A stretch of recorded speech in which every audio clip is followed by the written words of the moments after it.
Ապրիլի 25-ին եւ 26-ին Թբիլիսիում անցկացվեց լողի մրցաշար, սա Թբիլիսիի գարնանային մրցաշարն էր, որը ախալքալակի պատանի լողորդները մասնակցեցին մրցմանը։ Մասնակիցների թիվը 5-ն էր, որոնք առաջադիմություններ են ցուցադրել, սակայն առաջնային տեղեր չեն զբաղեցրել։ Այս մրցույթը լողորդների համար առաջին փորձն էր։ Ախալքալակի լողավազանի տնօրեն Մարտին Գաբրելյանի խոսքով դեռ ժամանակ կա, որ մեր մարզիկները լինեն նաեւ առաջնային հորիզոնականում եւ մեծ տպավորություն թողեց, որ նա նույնպես եղել է որպես ժյուրիի անդամ։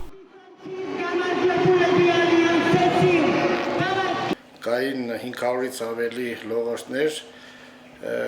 2012, 2013, 2014-15 թվականների լողորդներն են, երիտասարդ փոքրերը։ Մեզ դեղ հատկացրի, մեզ ինչպես ասած, շատ հաճելի էր, շատ տպավորիչ էր։ Նու հետագայում մենք աշխատանքներ շատ ունենք, պետք է ցայտենք, որպեսզի մեդալներով վերադառնանք մյուս մրցաշարերից։ Այնտեղ մասնակցում են հիմնականում ֆեդերացիայի նախագահան, մենեջերը, մեզ հատկացրեցին ժյուրիի մեջ, որտեղ պարգևատրեցի մյուս լողորդներին, շատ տպավորիչ էր ու հետաքրքիր։